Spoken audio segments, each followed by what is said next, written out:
പടത്തിന് ticket book ചെയ്തിട്ടുണ്ട്. നേരത്തെ അവിടെ എത്തിക്കോണം. അല്ല കേട്ടല്ല. ഇത്ര ഉറക്കെ പറഞ്ഞാലും കേൾക്കായിരിക്കോ? പൊട്ടനാ നമ്മള്. സമയത്ത് വിളിച്ചിട്ട് വണ്ടി ഇല്ല തേങ്ങ ഇല്ല എന്നൊന്നും എന്റെ അടുത്ത് പറയല്ലേ.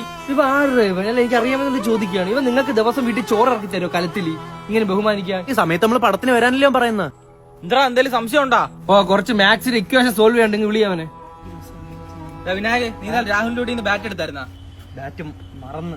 എടാ നിന്നെ ഞാൻ വിളിച്ച് പറഞ്ഞല്ലടാ ബാറ്റ് എടുക്കുക. അത് മഴ ആണെങ്കിൽ നശിച്ചായിരുന്നെങ്കിലാ എന്നാണ് ചോദിക്കുന്നത്. ചെവി വേദനിക്കുന്ന ചെവി വഹിക്കുന്ന അപ്പുറത്താണ് പോയിരി. അതല്ലേ ശരി. ഞാൻ ഇതിനുള്ള ഉമ്മ അവിടെ ഇരിക്കുന്നു. അല്ല ഞാനൊരു കാര്യം ചോദിക്കട്ടോ, അവന് മര്യാദയ്ക്ക് സംസാരിച്ചോടെ? ഇത്തിരി ദേഷ്യമൊക്കെ ദേഷ്യം ഉണ്ടെങ്കിൽ പ്രഷറിന്റെ ഗുളി വാങ്ങി ഹോർലിക്സ് ഇട്ട് അടിച്ച് കുടിക്കാൻ പറ. ഇത് നീ അവനോട് നേരിട്ട് പറയാത്ത? തലേക്കൂടെ ബ്ലഡ് വരുന്ന കാണോടാ എനക്ക്. ആരാലേന്ന് എന്തിനാ അവന്റെ അടുത്ത് കിടന്ന് സംസാരിക്കും നിങ്ങൾ രണ്ടുപേരും? നട്ടലല്ലേടെ നിന്റെ മുഖത്തിരിക്കുന്ന? ഞാൻ ഒപ്പിട്ടിട്ടുണ്ട് അംഗീകരിച്ച്. അവനല്ലേടാ നമ്മളെ എല്ലാ കാര്യത്തിലും ഫ്രണ്ടിൽ നിൽക്കുന്ന. അപ്പൊ ഒന്ന് മനസ്സിലാക്കി കൂടെ അവനാ. അവൻ ഫ്രണ്ടിൽ നിൽക്കുന്ന ആകെ ഒരു കാര്യത്തിന്, അന്നദാനത്തിനും കല്യാണത്തിനും ബിരിയാണിക്ക് വേണ്ടി അടിവിടാൻ ഞാൻ ഫ്രണ്ടിൽ നിന്ന് അടിവിടുന്നുണ്ട്. അല്ല നമ്മളൊരു കാര്യത്തിന് അവൻ ഞാൻ കണ്ടിട്ടില്ല. നമ്മളെല്ലാ കാര്യങ്ങളും നോക്കിക്കൊണ്ട് പോകണം അവനല്ലേ. എന്നാ ഞാൻ നിന്റെ നാളത്തോടെ നിന്റെ വീട്ടിൽ നിന്ന് നീ ചെയ്യുന്ന എല്ലാം ഇങ്ങനെ നോക്കിക്കൊണ്ടിരിക്കാം. എടാ ചുമ്മാ അവനെ പൊക്കി പറയല്ലേ.